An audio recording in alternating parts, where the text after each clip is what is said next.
Everyone, स्वागत है आपका आपके अपने चैनल नीट फ्लेक्स पे।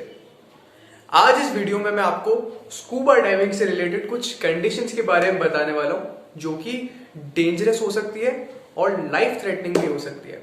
तो अगर आप कभी स्कूबा डाइविंग पे गए तो आप शायद इससे कुछ रिलेट कर सके। मैं इस वीडियो में आपको उसके पीछे जो केमिस्ट्री है और बायोलॉजी है उसके बारे में बताने वाला हूं। और हाँ, अगर ये वीडियो आपको पसंद आए तो प्लीज इस वीडियो को लाइक करना और मेरे चैनल को सब्सक्राइब करना।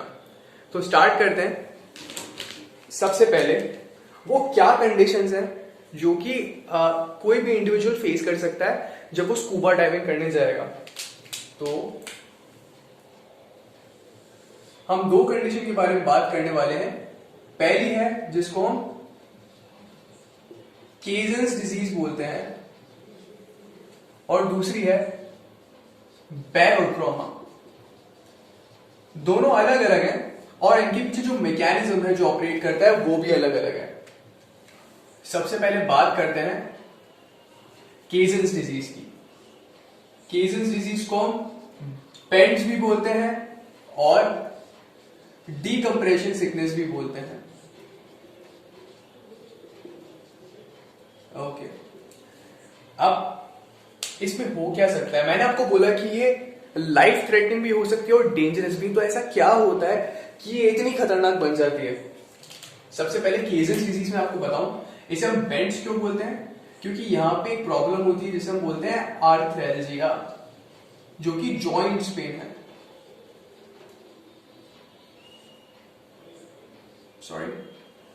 इसमें जॉइंट पेन होता है और साथ में कुछ अगर ज्यादा सिवियर हो जाए तो इससे मल्टी ऑर्गन फेलियर, जिसे मैं शॉर्ट में MOF लिख रहा हूं, वो भी हो सकता है। इसी चीज की वजह से ये फेटल भी हो सकती है। अब ऐसा क्यों होता है वो समझने के लिए आपको पता होना चाहिए कि हेनरीज लॉ क्या है। अब मैं आपको बताने वाला हूं हेनरीज लॉ के बारे में। सपोज करो ये वेसल है, क्लोज्ड वेसल है, ओके।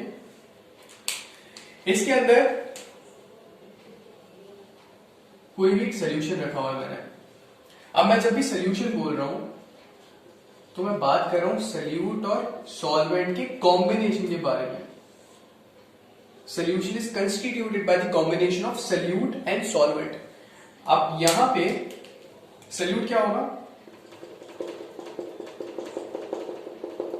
ये मैं मॉलिक्यूल्स बना रहा हूं। मैं सॉल्वेंट के मॉलिक्यूल्स नहीं बना रहा हूं, सिर्फ सोल्यूट के मॉलिक्यूल्स बना रहा हूं। यहां पे मेरा सोल्यूट है, यहां पे कोई भी गैस ले सकते हो आप। ऑक्सीजन ले लो, carbon dioxide, whatever gas, doesn't matter, कोई भी ले सकते हो आप। अब इस कंटेनर में ये तो हो गया सोल्यूशन। अब सोल्यूशन के ऊपर जो स्पेस है यहां पे क्या होगा? यहां पे भी ये गैस है, वो सेम गैस है, ठीक है।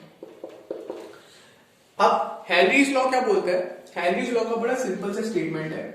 वो बोलता है amount of gas dissolved in a solution is directly proportional to partial pressure PP of gas over it। ये सिंपल सा बड़ा प्यारा सा स्टेटमेंट है। अच्छा, एक और चीज, एट अ गिवन टेम्परेचर, मतलब बोल रहे हैं टेम्परेचर आप कांस्टेंट कर लो, उसके बाद जो पार्शियल प्रेशर है गैस का वो डिटरमाइन करेगा कि इस सोल्यूशन के अंदर जो अमाउंट ऑफ गैस है वो कितना होगा। अब समझना एक बार क्या हो रहा है। मैं यहाँ पे जो गैस है, यहाँ पे सोल्यूशन के ऊपर जो गैस है, उन गैस मॉलिक्यूल्स की टेंडेंसी क्या होगी कि हम सोल्यूशन के अंदर एंटर करें, और जो गैस के मॉलिक्यूल्स सोल्यूशन में होंगे उनकी टेंडेंसी होगी इसको एस्केप करने की। इनके बीच में इक्विलिब्रियम एस्टैब्लिश होता है, मतलब जो मॉलिक्यूल्स हैं गैस के सोल्यूशन के ऊपर वो सोल्यूशन के अंदर आएंगे और जो मॉलिक्यूल्स सोल्यूशन के अंदर है वो बाहर जाएंगे। सोल्यूशन के ऊपर वाले अंदर, सोल्यूशन के अंदर वाले बाहर, इनके बीच में इक्विलिब्रियम रहेगा। अब मैं क्या कर रहा हूं, यहां पे मैं पिस्टन लेके आता हूं। एक पिस्टन लगाते हैं यहां पे, ये लगा के यहां पे पिस्टन मैंने, और इस पिस्टन से मैं क्या करूंगा, यहां पे इसको प्रेस करूंगा। जो गैस है सोल्यूशन के ऊपर उसको प्रेस करूंगा। अब उससे क्या होगा? जब मैं यहां पे पिस्टन को प्रेस कर रहा हूं, मान लो मैंने इसको कितना प्रेस कर दिया,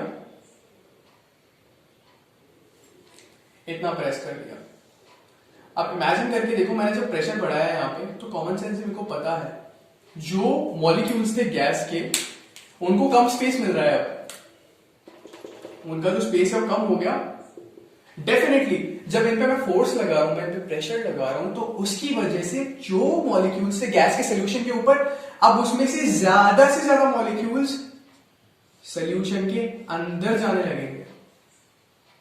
अगर ये गैस के मॉलिक्यूल सोल्यूशन के अंदर जाने लगेंगे तो जो अमाउंट ऑफ गैस है सोल्यूशन के अंदर, क्या वो बढ़ जाएगी?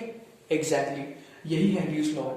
तो ये जो प्रेशर है गैस का सोल्यूशन के ऊपर, ये पार्शियल प्रेशर है। मैं इसको बढ़ाऊंगा, अगर मैं इस प्रेशर को बढ़ाऊंगा तो जो अमाउंट ऑफ गैस है सोल्यूशन के अंदर वो बढ़ जाएगा। यही हेनरीज लॉ है, सिंपल। अब अच्छा, इसका एक एक्सप्रेशन है, जो अमाउंट ऑफ गैस है मैं उसको x से रिप्रेजेंट कर लेता हूं। कूल, इसे मोल फ्रैक्शन बोलते हैं हम केमिस्ट्री में। ओके, ये किसके इक्वल होगा? Solubility which is represented by S multiplied by partial pressure of that gas. यहां पे एक हेनरीज कांस्टेंट भी होता है, मैं आपको वो मेंशन नहीं कर रहा हूं, मैं स्ट्रेट अवे सिर्फ इतना बोल रहा हूं, याद रखना। एक है सॉल्युबिलिटी, एक है पार्शियल प्रेशर, और उन दोनों से डायरेक्टली रिलेटेड है कौन? Amount of gas in the solution, that's it. ये हेनरीज लॉ है। अब केजेस डिजीज में ये कैसे वर्क करेगा ये समझना है हमको। सबसे पहले यहां पे बनाते हैं, ये कोई भी एक इंडिविजुअल है जो अभी थोड़ी देर में स्कूबा डाइविंग करने जाएगा। बड़ा हैप्पी सा है क्योंकि ये अंडर वाटर डाइविंग करने जाने वाला है। अब ये कहां है? सी लेवल पे है।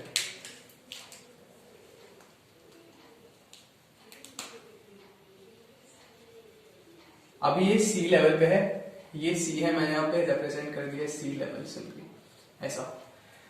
अब क्या होगा? थोड़ी देर बाद ये डाइविंग करने चला गया।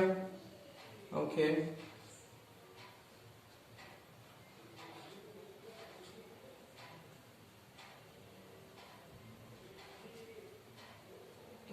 ये इसने सिलेंडर लगा रखा है, मस्त डाइविंग करने चला गया अंदर। ये आ गया इसका रेस्पिरेटर, ठीक है, ये इसका ऑक्सीजन सिलेंडर हो गया। दिख नहीं रहा है इसमें, लेकिन मैंने इसको काफी नीचे भेजा है, मान लेते हैं बहुत नीचे भेजा है मैंने इसको। थोड़ा ऊपर कर लेते हैं इस लेवल, सी लेवल को हम थोड़ा और ऊपर कर लेते हैं। ये सी लेवल हो गया और ये इसका जमीन हो गया, मान लेते हैं, ठीक है। अभी इतना नीचे गया। अब समझना, जब ये बाहर था सी लेवल पे था, तो इस इंडिविजुअल के ऊपर एक प्रेशर पड़ेगा because of the air column above है। तो वो एयर कॉलम जो होगा, जो प्रेशर लगाता है, उसे हम क्या बोलते हैं?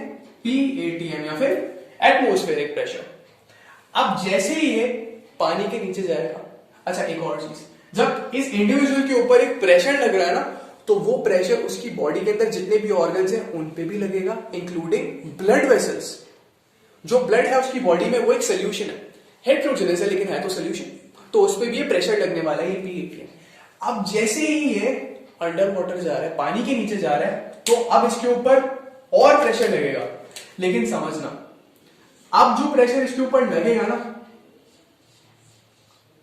वो प्रेशर होगा, एक तो एटमॉस्फेरिक प्रेशर तो इसके ऊपर लगेगा ही लगेगा, क्योंकि वो जो एयर का कॉलम है वो अभी भी ऊपर ही छोड़ के है अपने, तो उसका प्रेशर भी लगेगा।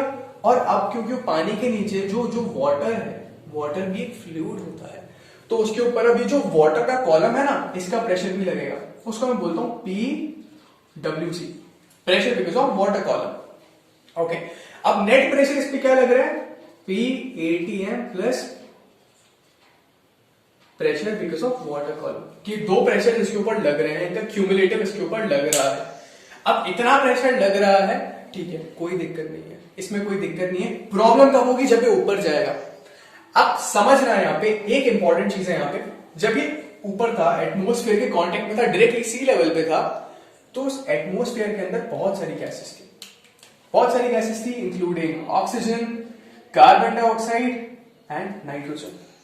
जो नाइट्रोजन होता है इसका 78% होता है एटमॉस्फेयर के अंदर, लेकिन स्टिल जब हम ब्रीथ करते हैं ना, तो मेनली हमारे ब्लड में ऑक्सीजन और कार्बन डाइऑक्साइड ही होती है, नाइट्रोजन कभी भी नहीं आती। क्यों नहीं आती है नाइट्रोजन?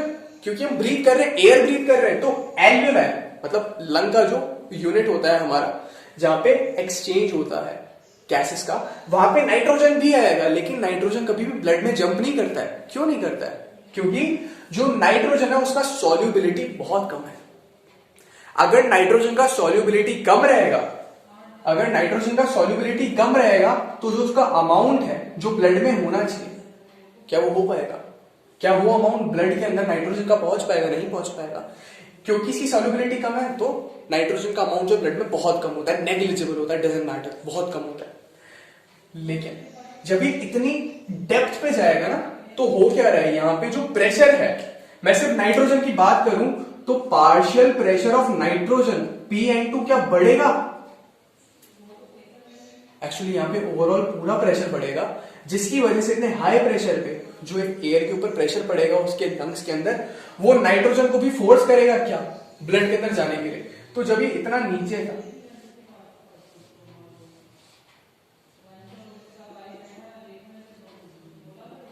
जब ये इतना नीचे डेप्थ में गया है, तो जो ब्लड है, अब ब्लड के अंदर एल्वियोलाई से नाइट्रोजन भी जंप कर जाएगा।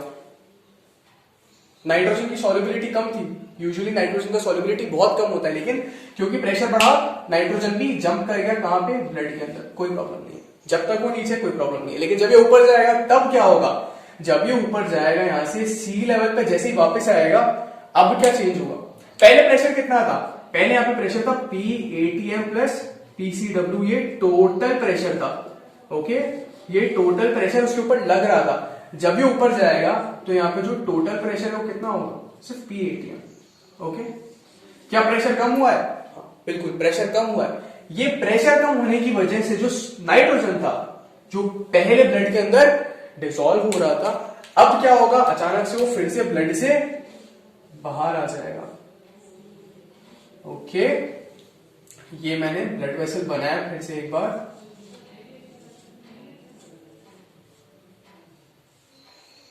ठीक है, अब जो नाइट्रोजन ब्लड के अंदर था, अब जैसे वो ऊपर आएगा, वो नाइट्रोजन ब्लड से वापस से बाहर निकलने लगेगा। मतलब ऐसा कहां जाएगा वो नहीं, वो रहेगा वहीं पे वेसल्स के अंदर ही, लेकिन अलग से एक इंटरफेस क्रिएट कर देगा। इस इंटरफेस की वजह से जो ब्लड है, सोल्यूशन, उसके अंदर जब गैस बाहर निकल रहा है तो क्या होगा, यहाँ पे कुछ बबल्स बनने लगेंगे, नाइट्रोजन के बबल्स बनने लगेंगे। अब ये जो बबल्स है ना, दिस इज डेंजर, ये एक प्रॉब्लम है। जो बबल्स बने ना नाइट्रोजन की, यही प्रॉब्लम है। अभी क्या प्रॉब्लम करेंगे देखते हैं। जो केजेस डिजीज की जो भी कॉम्प्लिकेशंस आ रही है ना, वो इनकी वजह से हो रही है। अब देखते हैं, मैं यहां पे क्या बना रहा हूं, एक छोटा सा इलस्ट्रेशन। ये है आर्च ऑफ एओर्टा। यहाँ पे आपका ब्रेकियोसेफेलिक ट्रंक बना लेते हैं। राइट साइड में ब्रेकियोसेफेलिक ट्रंक होता है। ओके, फिर आपका ये लेफ्ट कॉमन कैरोटिड आर्टरी और ये लेफ्ट सबक्लेवियन आर्टरी। यहां से नीचे फिर आता है डिसेंडिंग एओर्टा, एब्डोमिनल एओर्टा या थोरेसिक एओर्टा, जहां से कुछ ब्रांचेस देता है ये। अभी जो ब्रांचेस दे रहा है ना, मेजर आर्टरी में से ब्रांचेस जा रही है, कहां जाएगी? बहुत सारे इंपॉर्टेंट ऑर्गन्स के पास जाएगी, इंक्लूडिंग किडनी,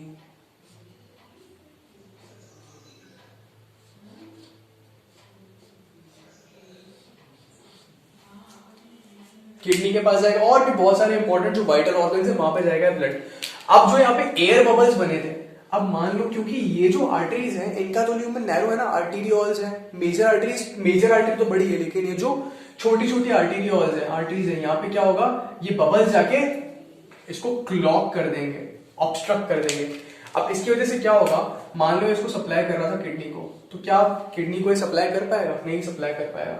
जो ब्लड था किडनी के पास नहीं जा पाएगा, क्योंकि एयर बबल्स ने उनको क्लॉग कर दिया। अब किसी भी ऑर्गन को अगर ब्लड नहीं मिलता है तो इस कंडीशन को हम बोलते हैं इस्कीमिया। मतलब उसको जो ऑक्सीजन मिल रहा था वो भी नहीं मिलेगा, और जो वाइटल न्यूट्रिएंट्स है वो भी नहीं मिलेंगे। इस कंडीशन में क्या है, ऑर्गन खराब हो जाए। यस, ये जो ऑर्गन है वो फेल हो जाएगा अगर इसे ट्रीट नहीं किया गया जल्दी तो। This is resulting into organ failure. And क्योंकि बहुत सारे एयर बबल्स बने हैं तो ये बहुत सारे ऑर्गन्स में जा सकते हैं। हो सकता है कोरोनरी आर्टरी में चले जाए और हार्ट अटैक आ जाए, हो सकता है जो सेरेब्रल सप्लाई है, ब्रेन का सप्लाई है, वहां चल जाओ, स्ट्रोक हो जाए, कुछ भी हो सकता है, मल्टी ऑर्गन फेलियर हो सकता है। That's why this condition is very dangerous. इसलिए बैंड्स को फेटल बोलते हैं, इसमें डेथ भी हो सकती है, और वो इसी रीजन की वजह से होती है, ये जो एयर बबल्स बन रहे हैं उनकी वजह से। अच्छा, एक और चीज, ये जो बबल्स हैं ये मोस्टली कहां जाते हैं, जॉइंट्स में भी जाके एक्यूमुलेट हो जाते हैं, जिसकी वजह से होता है आर्थ्रेल्जिया। इसलिए हम इसे बैंड्स बोलते हैं एट द फर्स्ट प्लेस। ठीक है, आर्थ्रेल्जिया है और मल्टी ऑर्गन फेलियर, ये बहुत इंपॉर्टेंट चीज है जिसकी वजह से जो केजन्स डिजीज है बहुत खतरनाक बन जाती है।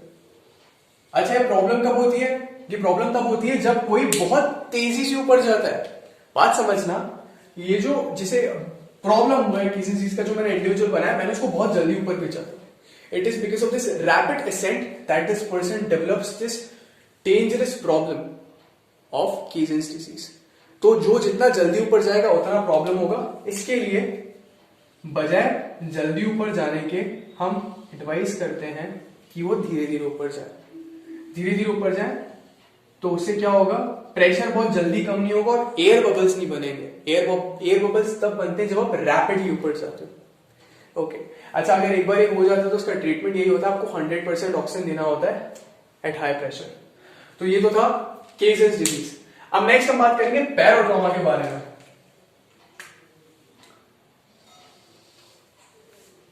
ओके, अब बैरोट्रॉमा क्या होता है? Barotrauma means baro is something which refers to pressure and trauma is simply injury. तो ज्यादा प्रेशर की वजह से जो भी इंजरी होगी दैट्स बैरोट्रॉमा। प्रेशर की वजह से इंजरी दैट्स बैरोट्रॉमा। अब होता क्या है और क्यों होता है ये समझने के लिए, अच्छा पहले कहां होता है वो मैं आपको बता देता हूं। इसकी वजह से जब भी आप डाइविंग पे जाते हो, कोई भी अगर स्कूबा डाइविंग पे गया होगा आप में से तो उन्हें पता होगा, वो पहले ट्रेन करते हैं अच्छे से।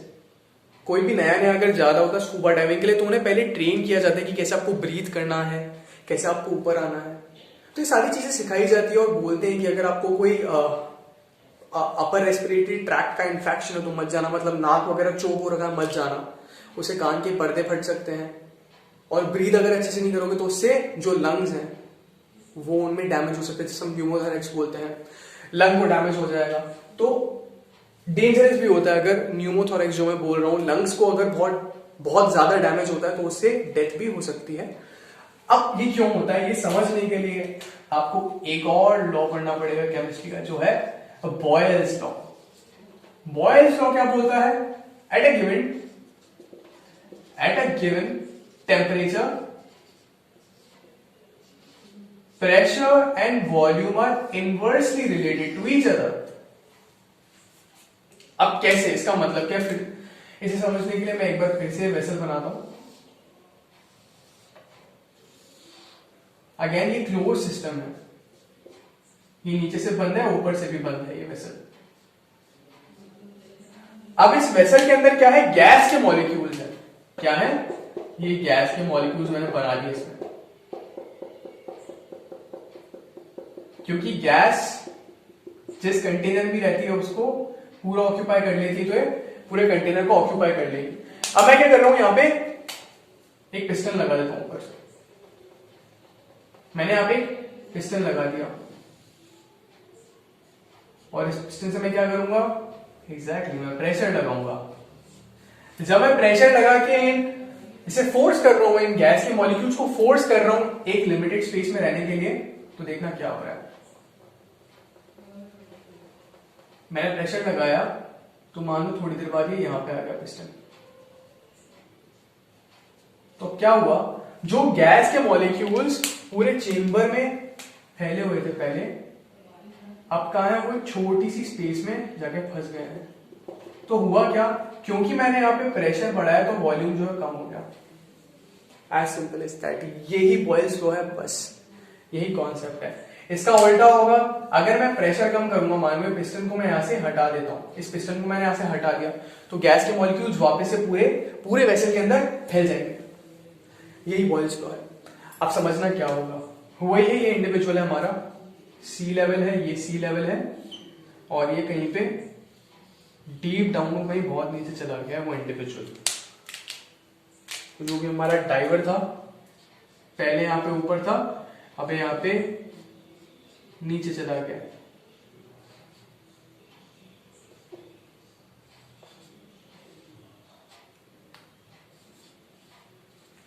जब ये नीचे गया तो इसके ऊपर प्रेशर बहुत ज्यादा पड़ रहा था। Okay, it's fine. अब यहां पे मैं क्या कर रहा हूं, मैं लंग्स बना रहा हूं। ओके, ये क्या है, लंग्स है। मान लेते हैं कि ये हमारे लंग्स है।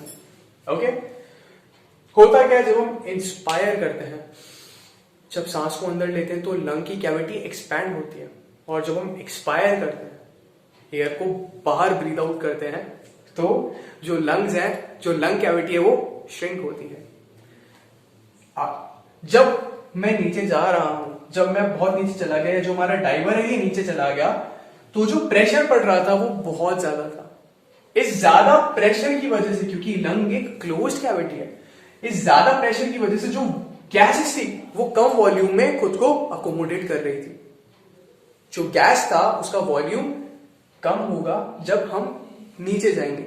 अब ठीक है, ये कोई दिक्कत वाली बात नहीं है, इसमें ठीक है, चलता है, नॉर्मल फिजियोलॉजिकल लिमिट्स में कोई प्रॉब्लम नहीं है। लेकिन जैसे ही ये डाइवर ऊपर आएगा, अब क्या होगा, जो लंग्स के अंदर, लंग्स के ऊपर जो ओवरऑल प्रेशर पड़ रहा था वो क्या होगा, कम होगा। जैसे ही ये डाइवर ऊपर आएगा तो जो लंग्स के अंदर गैसेस है, क्योंकि प्रेशर कम हो रहा है तो जो वॉल्यूम है वो बढ़ेगा।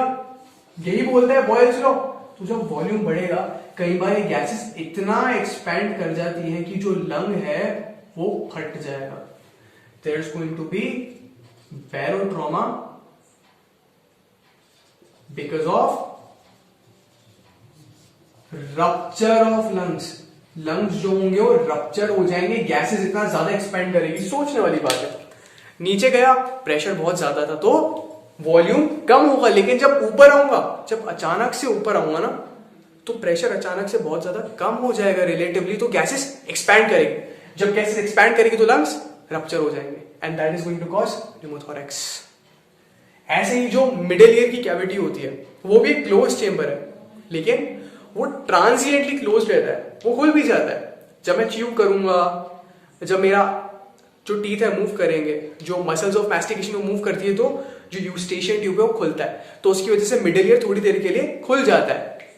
लेकिन अगर किसी को रेस्पिरेटरी ट्रैक्ट इन्फेक्शन है, किसी को नेजल कंजेशन हो रखा है, कफ हो रखा है, कोल्ड हो रखा है, उस केस के अंदर मिडिल ईयर बंद रहेगा, और उस टाइम पे अगर ये हुआ तो वहां पे जो मिडिल ईयर कैविटी, उसमें प्रेशर इतना बढ़ जाए, कान के पर्दे फट जाएंगे, टिम्पेनिक मेम्ब्रेन फट जाएगी। तो ये होता है ऐसा एक्चुअली, और इसलिए जो डाइवर्स होते हैं आपको पहले ही वार्न करते हैं इसके बारे में, और बताते हैं कि आपको ब्रीथ कैसे करना है। ये जो न्यूमोथोरैक्स था, लंग का रप्चर था, ये इसलिए हो रहा था कि जो इंडिविजुअल है, जो डाइवर है, अगर वो नीचे जाके ब्रीथ नहीं करेगा, वो एयर को होल्ड करके रखेगा अपने लंग्स के अंदर, तो जैसे वो ऊपर आएगा तब जाके वॉल्यूम का, गैसेस का एक्सपेंशन होगा, और उसकी वजह से रप्चर होगा। इसलिए जब भी आप ऊपर आ रहे होते हो, वो आपको एडवाइस करते हैं कि आप उस टाइम एक्सहेल करो, मतलब एयर को बाहर ब्रीथ आउट करो, रिटेन मत करो। अगर रिटेन करोगे तब उसके बाद लंग का रप्चर हो सकता है। इस केस में भी प्रॉब्लम यही होता है कि आपको धीरे धीरे ऊपर आना होता है, लेकिन स्टिल बैरोट्रॉमा का रिस्क ज्यादा रहता है, क्योंकि वही है आपका टेक्निक ऐसा ब्रीथिंग का वहां पे, इसलिए आपको ट्रेन करते हैं स्कूबा डाइविंग जब भी आप करने जाते हो। ओके, अब एक बार समराइज कर लेते हैं जो भी हमने पढ़ा है आज के इस वीडियो में। सबसे पहले स्कूबा डाइविंग से रिलेटेड केजन्स डिजीज एक प्रॉब्लम हो सकता है, और एक बैरोट्रॉमा।